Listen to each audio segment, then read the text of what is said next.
بسم اللہ الرحمن الرحیم۔ محمد بن قاسم کے حسن سلوک کی وجہ سے یہ بات ان کے دل میں نقش ہو گئی تھی کہ مسلمانوں کی حکومت ان کے لیے خدا کی رحمت ہے۔ سیہون کو فتح کرنے کے بعد محمد بن قاسم نے اپنے لشکر کے ساتھ پھر پیش قدمی شروع کی۔ وہ اشحاق نام کے قلعہ کے قریب پہنچا۔ یہاں کے لوگوں نے اپنی پوری جنگی تیاری کر رکھی تھی اور اپنے علاقے کے چاروں طرف خندقیں کھود لی تھی، اور اپنے قلعے کے مغرب میں رہنے والے غیر مسلم چنوں اور دوسرے دیہاتیوں کو بھی مسلح کر کے انہیں اپنے قلعے کے اندر لے آئے تھے۔ محمد بن قاسم نے جب قلعے پر حملہ آور ہونا شروع کیا اور قلعے کے محاصرے میں انتہا درجے کی شدت پیدا کی، جب محاصرہ ایک ہفتے تک جاری رہا، تب قلعے میں محصور ہو جانے والے لشکریوں نے اندازہ کر لیا کہ وہ مسلمانوں کا مقابلہ نہیں کر سکتے، لہٰذا آج نہیں تو کل مسلمانوں کے سامنے ہتھیار ڈالنا ہوں گے۔ اس بنا پر انہوں نے اپنے قاصد بھیج کر محمد بن قاسم سے امان طلب کی۔ محمد بن قاسم نے ان کی درخواست منظور کر لی اور ان پر سالانہ خراج لگا کر وہاں اپنا حاکم مقرر کر دیا۔ اس کے بعد دریائے سندھ کے مغربی کنارے ہی محمد بن قاسم نے بڑھ کا رخ کیا۔ بڑھ کا حاکم ان دنوں راجہ راسل تھا۔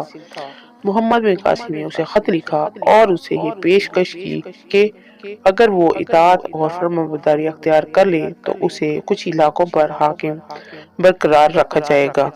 جب راجہ راسل کی طرف سے محمد بن قاسم کو کوئی جواب نہ ملا، تب محمد بن قاسم نے ان کے بھائی راجہ موقع بن وسائی کے یہی شرائط پیش کی۔ یہ موقع بن وسائی سورتا کا حاکم تھا۔ موقع کو جب محمد بن قاسم کا خط ملا تو اس نے جواب میں کہلا بھیجا، جو شرائط آپ نے میری طرف روانہ کی ہیں، میں اس کا شکر گزار ہوں اور میں آپ کی اطاعت دل و جان سے قبول کرنا چاہتا ہوں، بلکہ اپنے گمان میں بہتر سمجھتا ہوں کہ میری یہ اطاعت کسی بہانہ یا حادثے کا باعث بنے، تو پھر ہم آپ کے حکم کے تابع اور فرمانبردار ہو جائیں گے، لیکن جس راہ کا میں نمک خوار ہوں اس کا حق نمک ہم خدمت گزاروں پر لازم ہے۔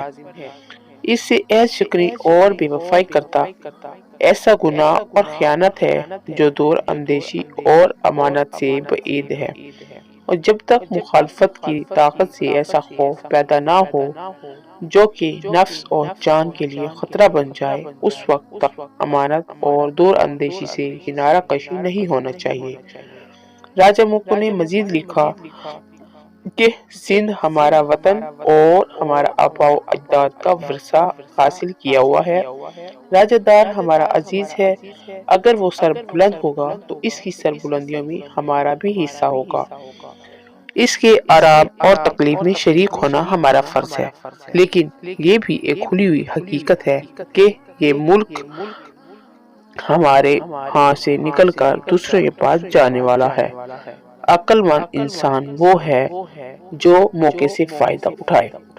اب آپ نے چونکہ مجھ پر بھروسہ کیا ہے اور میرے نام خط لکھا ہے اور فیاضی سے پیش آ رہے ہیں، اس لیے عقل مندی کا تقاضا ہے کہ میں بھی آپ کا ساتھ دوں، لیکن اگر میں بغیر جنگ کے آپ کے ساتھ ہو جاؤں تو اپنے خاندان اور دوسرے لوگوں کی نظروں میں ذلیل ہو جاؤں گا، گر جاؤں گا۔